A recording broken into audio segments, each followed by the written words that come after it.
láìpẹ́ yìí ni awuyewuye kan bẹ́ sílẹ̀ káàkiri lórí fọ́nrán ayélujára tí à ń pè ní social media. Fídíò kan ló gbé arákùnrin kan jáde tó ṣe àlàyé wípé ìjọ Mountain of Fire and Miracles Ministry tí gbogbo ayé mọ̀ sí MFM pa irọ́ mọ́ òun wípé òun gbìmọ̀ pọ̀ pẹ̀lú àwọn kan láti ja ìjọ náà lólè àti láti kọlu olùdarí ìjọ òun ìyẹn wòlíì Daniel Olúkọ̀yà. Fẹ́mi Jímọ̀ lórúkọ ọ̀gbẹ́ni ọ̀hún. Ó ní òun ti fìgbà kan jẹ́ pásítọ̀ nínú ìjọ náà rí, ó sì jẹ́ wípé láti ìdí iṣẹ́ pásítọ̀ òun ni wọ́n ti rán òun lẹ́wọ̀n àìmọ̀dí tóun sì ṣe bẹ́ẹ̀ lo ọdún 9 gbáko lọ́gbà ẹ̀wọ̀n. Fẹ́mi Jímọ̀ sọ̀rọ̀ ilẹ̀kùn. Èmi náà dé ọ̀rọ̀ wọlé Odi Sabo police station àdé ọkọ̀ dé pàǹtí àgbàtọ̀ dé pàǹtí náà wọ́n tàn padà náà wá sí Sabo wọ́n dẹ̀ fi mí sí ẹ̀yìn káńtà. Ibẹ̀ ni mo ti gbọ́ pé èmi fẹ́ Olúkọ̀yà.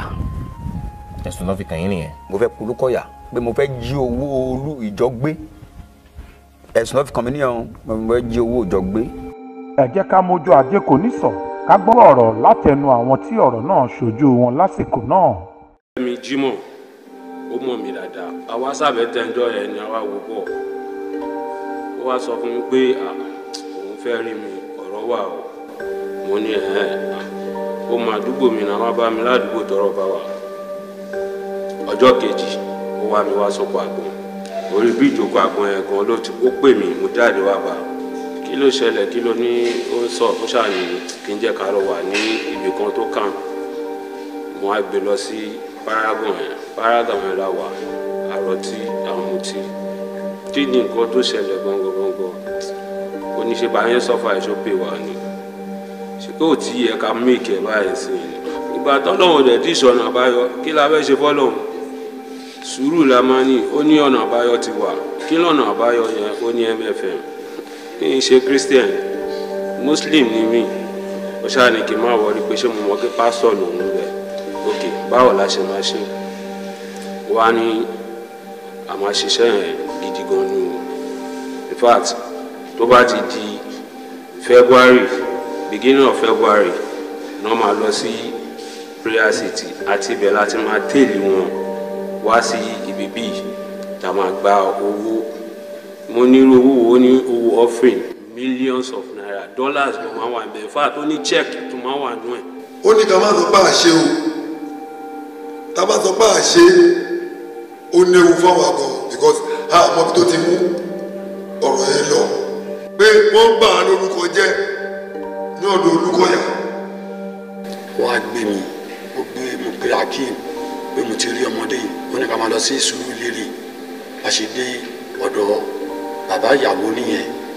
Bàtà dọ́dọ̀ bàbá béèrè lọ́wọ́ mi, ó ní ọmọ olúwo lèmi, ó lọ́mọ Ìjẹ̀bú Òde. Ó béèrè lọ́wọ́ wọn tó kù mí, ó lọ́mọ olúwo ni wọ́n sọ ìlú tó ti wá. Wọ́n á ní ọ̀rọ̀ ńlá lẹ́dẹ̀ wá sọ yìí. Bàbá yẹn wá ń sọ fún mi lọ́jọ́ yẹn pé ó ní bí ọ̀pọ̀lọpọ̀ èèyàn ṣe ń ṣe nìyẹn, bí ṣùgbọ́n Ọlọ́run mú wọn. Bàbá yẹn wá ní pé ká padà wá níjọ́ kejì. Bàtà wá padà lọ, bàbá yẹn wá fún wa ní èrè káńkọ́dà yẹn àwa fi sára. Ó sì di pé a bẹ̀rẹ̀ process ìrìn àjò yẹn nìyẹn, tó di pé adọ́dọ̀ wọn ọlọ́pàá náà sọ pé ká bẹ̀rẹ̀ ká máa ṣiṣẹ́ wa lọ. Kó tó di pé a kó pásítọ̀ Fẹ́mi àti Ẹ̀rí àti Caleb, kó tó di pé a kó gbogbo wọn lọ sí police station. Nígbà tó ń ṣe ní press lọ́ndà pásítọ̀ Agboola nígbà yẹn, wọ́n sọ bó ṣe máa ń kó àwọn ìwé 70 days. Ó ní àwọn àdúrà kan tá máa ń gbà tó máa ń pè ní 7-day fast and prayer. Ó máa kó sínú bucket overall tó ń fi ṣẹ́, á fi bò mọ́lẹ̀, á wá da ọṣẹ sí lórí, á wá sọ pé òun fẹ́ lọ fọṣọ ní toilet. Àìrò olùṣọ́àgùtàn tó jáde sọ pé wọ́n ti kárí pé irú ọ̀rọ̀ yẹn bẹ́ẹ̀ ti ṣẹlẹ̀ nígbà tó yẹn ní press. Ìgbà tó kúrò náà tó ń dàgbà sí ní iléeṣẹ́ ìránṣẹ́ tó ti di pé ó ń di pásítọ̀ náà, ó ti ní ọ̀pọ̀lọpọ̀ àwọn ẹ̀sùn bẹ́ẹ̀ tó ń bá transfer lọ bí ò ṣe lè tó máa fi dá padà sẹ́kọ̀ọ́ta á tún ṣe tọ̀hún. Ẹ̀rí lára àwọn kan tá a fi hàn nígbà yẹn, Warri ló lọ ní ọdún yẹn 2002 gbogbo àwọn àṣemáṣe wọ́n fi ń bá àwọn obìnrin olóbìnrin ṣe ní Warri pẹ̀lú àwọn títí ẹ̀ ló di pé pásítọ̀ yẹn dáhùn padà wá sí Èkó ń bí báyìí.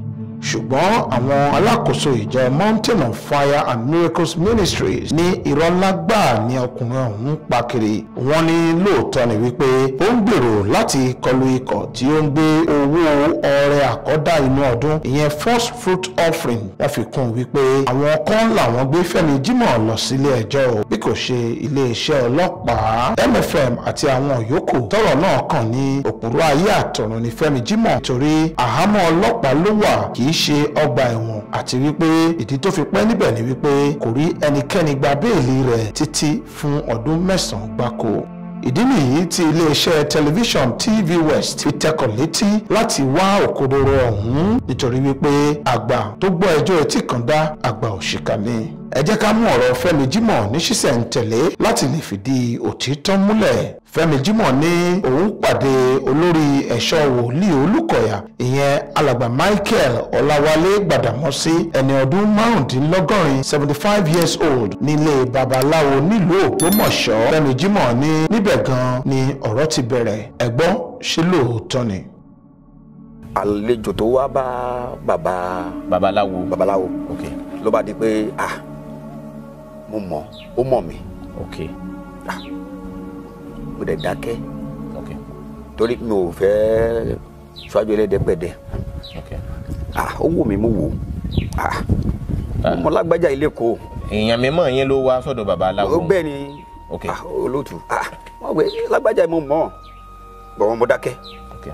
ó wù mí títí ó fi débi tó máa ti wọ mọ́tò torí gbé mọ́tò wá ni. bẹ́ẹ̀ ni mo dẹ̀ mọ mọ́tò náà torí Olúkọ̀yà ló fún mọ́tò yẹn tó fi ń ṣe patrol àwọn jíìpù Highlander tó ń lò gbà yẹn ni. èmi Michael Ọláwálé Gbàdàmọ́sí mi ò mọ ibi tí Ògbómọ̀ṣọ́ wà mo kàn mọ̀ pé Nàìjíríà ni Ògbómọ̀ṣọ́ wà ṣùgbọ́n mi ò fẹsẹ̀ mi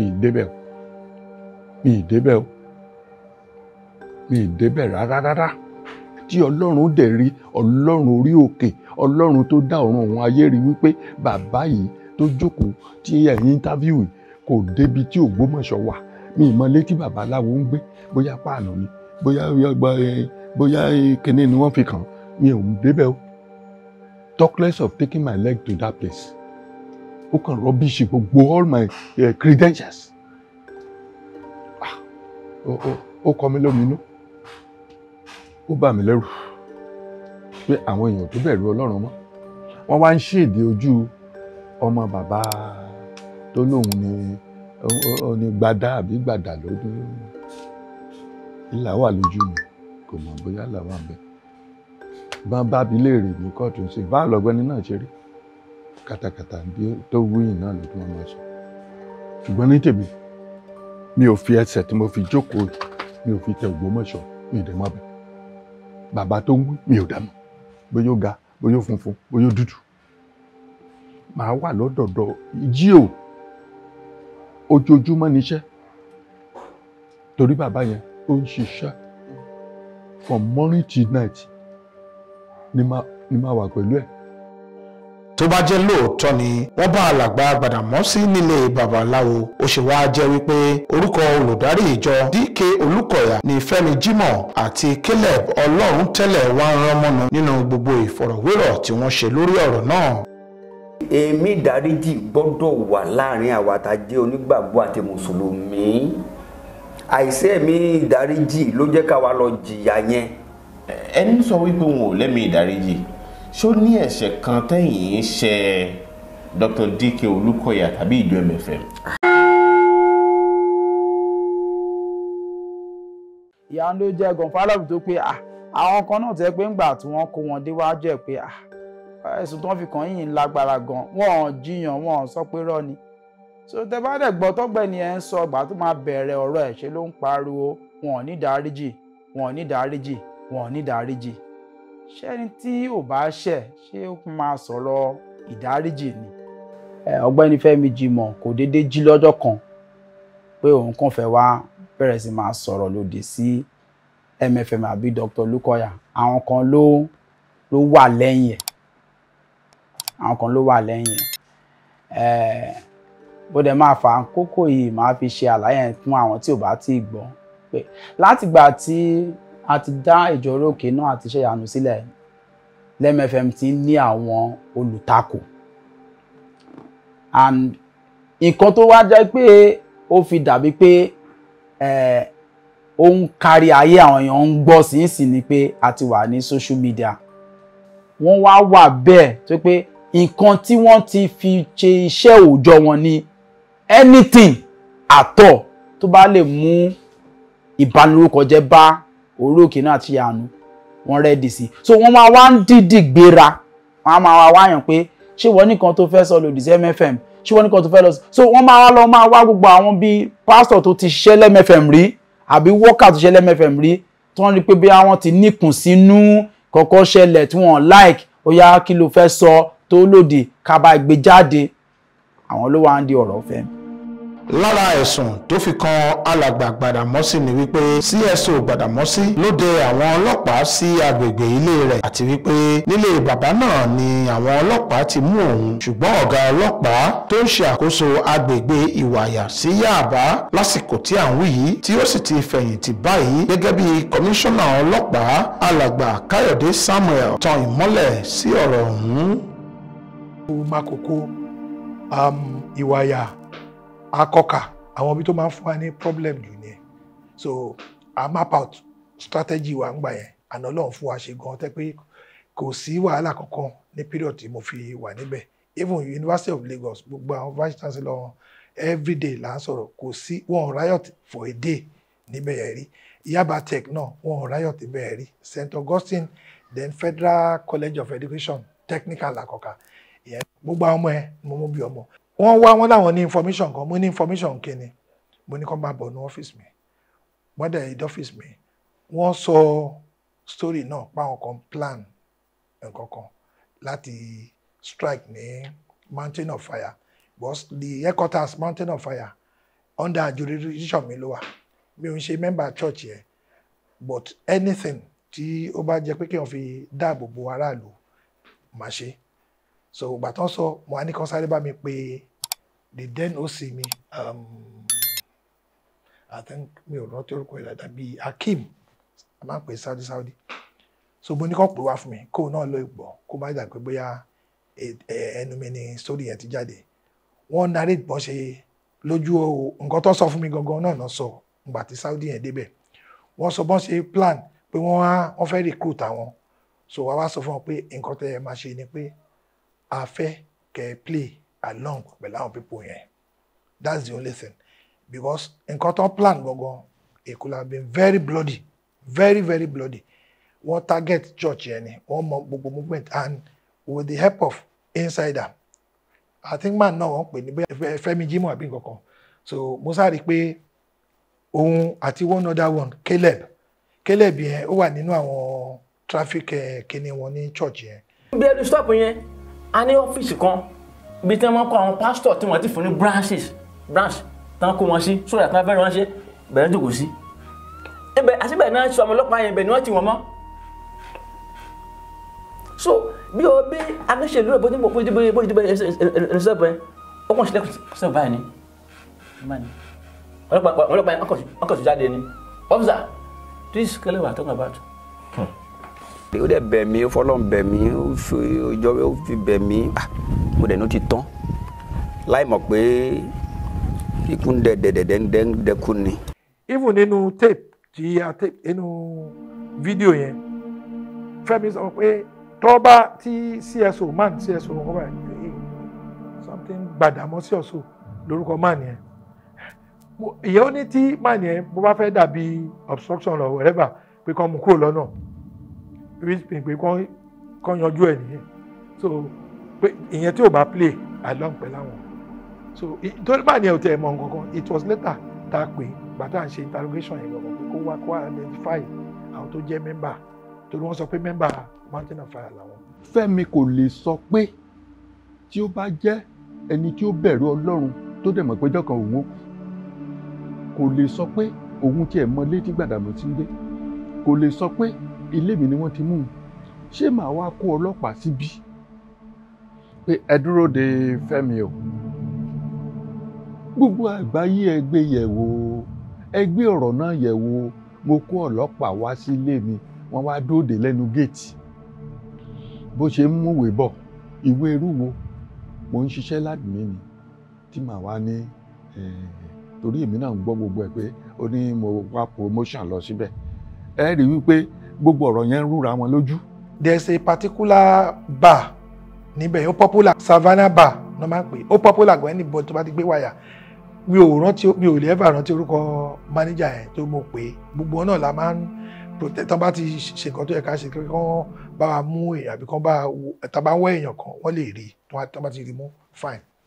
ok tó bá jẹ́ pé lóòótọ́ ni pé òun ṣe kòńgẹ́ CSO GO ni wọ́n ṣe frame up kí wá ní ẹ̀ṣẹ̀ Caleb kí ni ẹ̀ṣẹ̀ Henry ṣé Caleb pàdé ìyàwó GO ni ní ilé Yemọja àbí Henry rí assistant GO kan tó lọ bẹ́ orí èèyàn kan wọ́n wá kó gbọ́n papọ̀ pé torí pé àwọn pípọ̀ ti ká wa ní nǹkan tí ò yẹ ká mọ̀ ẹja frame gbọ́n papọ̀ tí ó jẹ́ bá wọn pé téèyàn bá fẹ́ parọ́ wọ́n ń ro ẹni tó bá ń parọ́ kò ń ronú jinlẹ̀ á ti pa tán but àwọn tó torí wọ́n bá pé tán bá ń listen dáadáa mọ̀ pé eléyìí irọ́ ni.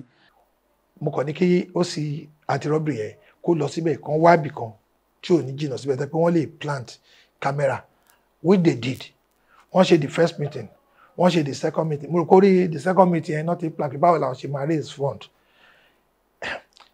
then nítorí wọ́n fẹ́ ra arms àti ammunition according to them wọn ló pọ̀ so bọ̀bọ̀ architect ẹ̀ bóyá òun ló yin contact man òun ló fẹ́ bá wọn rà tó ìyẹn wọ́n fún mo rò pé màá ní mo rántí the exact money ó dà kí bóyá 16,000 or so ló deposit that's the Femi that's the leader of the group the main person member church yẹn ni ó fún màá ní owó yẹn wọ́n á sọ fún wọn bẹ́ẹ̀ pé anybody anything tó bá ní kan kó jáde pé táwọn bá dẹ̀ ti make owó àwọn aṣẹ́ ẹ̀ wọ́n á dáwó everybody padà fún so mo sáà ní kàn máa play along pẹ̀lú ẹ̀ torí èmi get in touch pẹ̀lú commissioner mi nígbà yẹn commissioner mi so mo sọ fún pé nǹkan báyìí báyìí ni information tí mo gbọ́ rè o nǹkan tí mo dẹ̀ rò gangan lòun náà sọ fún pé jẹ́ kí àwọn boys ẹ̀ kàn máa play along with them.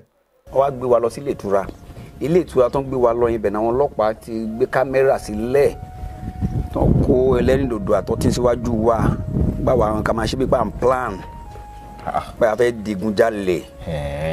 so gbogbo eléyìí tí bọ̀bọ́ yẹn sọ kiri yẹn ó kàn àwáwí ló kàn sọ he is really involved òun gan the main person òun ló bẹ̀rẹ̀ nǹkan tó dẹ̀ plan nígbà tó ń make conventional statement ni pé wọ́n máa ń ṣe mi ò mọ program kan ní I think it should be February either first Sunday bóyá first weekend àbí first Sunday ṣá èrò máa ń pọ̀ àti mẹ́mbà wọn àtàwọn tó wá fàdúrà owó máa pọ̀ níbẹ̀ yẹn so target wọn gangan nìyẹn eléyìí pre-kidney operation tó kọ́kọ́ fẹ́ ṣe èyí tó wọ́n fẹ́ fi lọ strike ní December yẹn wọ́n kàn fẹ́ ṣe yẹn láti fi gádà owó díẹ̀ tó bá gádà owó wọn lè rówó ra ọ̀tá àpò àti ìbọn ẹ̀mọ́ bí tó ti fẹ́ rí kíní ẹ̀ rà.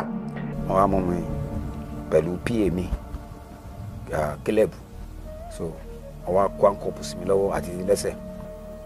ṣé ẹ ti jẹ́ PA fún wọn rí ni. ṣé p fún Pastor Fẹ́mi. rárá ok. rárá náà mo ní mi ò ṣe ẹ mọ̀ pé igi bó jìnnà sí tọ́pọ̀.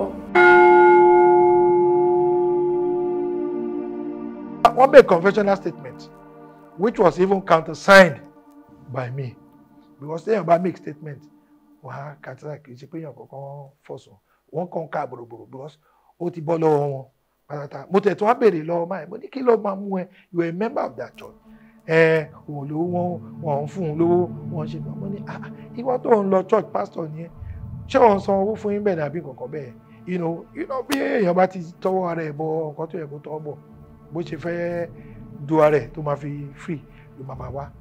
pásítọ̀ Ọládàpọ̀ Balógun tó jẹ́ olórí àwọn ọ̀ṣà nínú ìjọ náà lásìkò tí à ń sọ̀rọ̀ rẹ̀ yìí ìyẹn chief ọ̀ṣà náà bá iléeṣẹ́ TV West sọ̀rọ̀ láti ìlú Amẹ́ríkà tó fi ṣe ibùgbé báyìí ẹ̀gbọ́n tẹnu rẹ̀ náà. Caleb dìde lẹ̀ ó wá bá wa ó wà ní ẹ̀yìn agodo àwa yìí wà níta bẹ̀tí irin ti là wá láàrin. Caleb kí ló ṣe? Intention mi ni pé ká ló jẹ́ lọ bail out. Pé nǹkan tó lè ṣe kí ló lè ṣe? By the time tí Caleb tẹnu bọ̀rọ̀ ó ní Pastor Fẹ́mi mà ní o, Pastor Fẹ́mi mà ní o.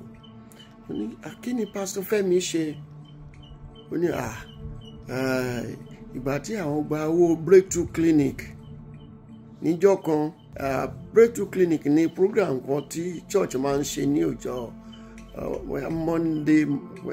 Monday ni within 12 o'clock in the afternoon to 2 o'clock in the afternoon. Wípé ìgbà táwọn gba owó offering yẹn àwọn á gbé báàgì owó offering òun gbé lọ sí ọ́fíìsì ibi tí wọ́n ti ń ètò yẹ káwọn lọ drop ẹ̀ sí lọ́fíìsì accountant. Ó ní ibẹ̀ ni Fẹ́mi ti pàdé òun lójú ọ̀nà ó intercept òun lójú ọ̀nà. Ó bá ní àwọn méjì kan fẹ́ rí òun. Àìdáhùn tó àwọn méjì yẹn wá rí òun. Ó ní wọ́n bá na ìbọn sí òun. Ó ní wọ́n na ìbọn sí ẹ nínú church. Ó ní bẹ́ẹ̀ ni. Ó dẹ̀ pariwo ṣe ọkàn lọ́jú nínú church. Ó ní kí ló wá ṣẹlẹ̀? Ó ní wọ́n ní kí kóun gbé báàgì owó òun wá. Ó lóun wá sọ fún wọn pé ẹ má jẹ́ káwọn ṣe báyẹn. Fẹ́mi náà wà ń bẹ̀. Ẹ má jẹ́ káwọn ṣe báyẹn wípé owó ti Prayer City ìyẹn pọ̀. Owó eléyìí tó ń gbé dání owó kékeré ni. Kí wọ́n má ṣe báyẹn. Owó ti Prayer City ni kí wọ́n plan fún. Ó ní wọ́n bá ní okay. Òun ready àti cooperate pẹ̀lú wọn òun ní yes. So òun ready àti máa attend meeting pẹ̀lú wọn òun ní yes. Okay. Wọ́n ṣe ní kò máa bóun ṣe ń bá wọn attend the meeting. 3 months January to March April 10 la tó lọ kóòtù wọ́n tó lọ jù wá àṣà ń lọ ni gbogbo àlọ́ rámírámí láàrin nìkan wá ní òun kọ́ ní òun gbìyàn kan lọ síbi kan. MFM ò tẹ̀ sí nínú picture ọmọ kan tó ń ṣẹlẹ̀. Èmi tí mo ní kọ́ lọ pé man Gbàdàmọ́tì yẹn wà rè because òun lè mú wa CSO. Àtìgbà tọ́lọ́pàá ti gbé ẹjọ́ tí wọ́n ti bẹ̀rẹ̀ sí ń ṣe investigation ọlọ́pàá fúnra wọn ló pe Jimoh lẹ́jọ́. Kò sí rẹ́kọ̀dù Gbàdàmọ́sí nínú court. Ṣé mọ̀ pé ẹni bá lọ rìpọ́tì èèyàn òun láti kọ statement.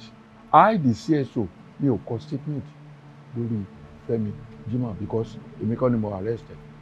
Ẹ̀gbọ́n ṣé lóòótọ́ ni wípé ìjọ MFM ò tí ì sanwó oṣù Fẹ́mi Jimoh àti Caleb látìgbà tí ẹjọ́ ti parí? Àwọn sálárì yín láti 2008 títí di ọjọ́ ìdájọ́ tí ilé ẹjọ́ sọ pé kí wọ́n fún yín náà wọ́n ti fún yín nìyẹn. A ti raise draft yẹn pé èmi fúnra mi mọ̀ sí. Èmi fúnra mi ni mo mú draft yẹn lọ sí ilé àwọn agbẹjọ́rò ilé tó ń dúró fún àwa. Because gẹ́gẹ́ bí ọ̀rọ̀ bá ti ń di ọ̀rọ̀ ilé ẹjọ́ lọ́ọ̀yà lè máa rán sí lọ́ọ̀yà tiwọn. So gbogbo owó táwọn ti ní ká calculate àti calculate àti fún Fẹ́mi àti fún Caleb àdẹ̀tí fún lọ́ọ̀yà tiwa kó bá fi jíṣẹ́ fún wọn. Gẹ́gẹ́ bí kọmíṣánná ọlọ́pàá Káyọ̀dé Samuel ṣe ti sọ fún iléeṣẹ́ TV West, Henry tó jẹ́ ẹ̀kẹta àwọn tí wọ́n fi ọwọ́ ṣìkún òfin mú jẹ́ ẹni tí ó ń bá wọn ya àwòrán ìrìnnà ìyẹn map bí wọn yóò ṣe rìn lọ́jọ́ tí wọ́n ní wọ́n fẹ́ ṣe iṣẹ́ ibi náà. Ṣùgbọ́n ọ̀rọ̀ Fẹ́mi Jimoh tako ti Caleb lórí bí ọlọ́pàá ṣe mú Henry. Henry ni bàbá mi ni wá wò mí ni òun ló máa ń gẹrun fún mi. So bó ṣe wá wò mí báyìí wọ́n ní kó parọ́ mọ́ mi. Ìyẹn lóun lè parọ́ mọ́ mi wọ́n mú yẹn mọ́ mi ìyẹn ní Henry Ayélérò. Henry wá sọ wípé n tó gbé wọn bẹ̀ ni pé òun ṣerun then òun wá ṣerun lọ èkó wá tán nu jẹ́ẹ̀lì òun now òun wá gbé kẹ́ẹ̀lì pé òun fẹ́ lọ ra epo ní wàyà pé òun mọ̀ pé wọ́n sì ń jà àwọn bọ́ọ̀sì kan ọmọ bọ́ọ̀sì kan ń jà ní bọ́ọ̀sì yẹn òun kò gba aṣọ àfihàn báyìí ọkàn ìgbésọ̀rọ̀ báyìí kò jà so àwọn ọlọ́pàá àmì tán wọ́sọ wọ́n ti dúró hàn káàkiri ṣe mọ̀ ìgbà tó máa lọ gan àwọn àwọn kọ́mẹ̀ ìgbà tó máa kò dáhùn tí ó ń lọ kọ́yẹ̀ ìṣọ́ àwọn tó àwọn wájú tán rí kókò dáhùn kiri kan ọkàn búlọ́ọ̀kì ọ̀nà ọ̀nà mọ́ kọ́yẹ̀ ọkùn slap bẹ́ẹ̀ ni ẹnà kò sí méjì ó gbé fún bẹ́ẹ̀ ni. ok ẹni yẹn gba létí náà máa gba létí padà. wèrè ní ẹni bọ́lá ti mọ́ra gẹ́gẹ́ òun lọ gẹ́gẹ́ bó ti wọ́ ti ènìyàn. kò mọ̀ pọ̀ ọlọ́pàá ni. kò mọ̀ pọ̀ ọlọ́pàá ni.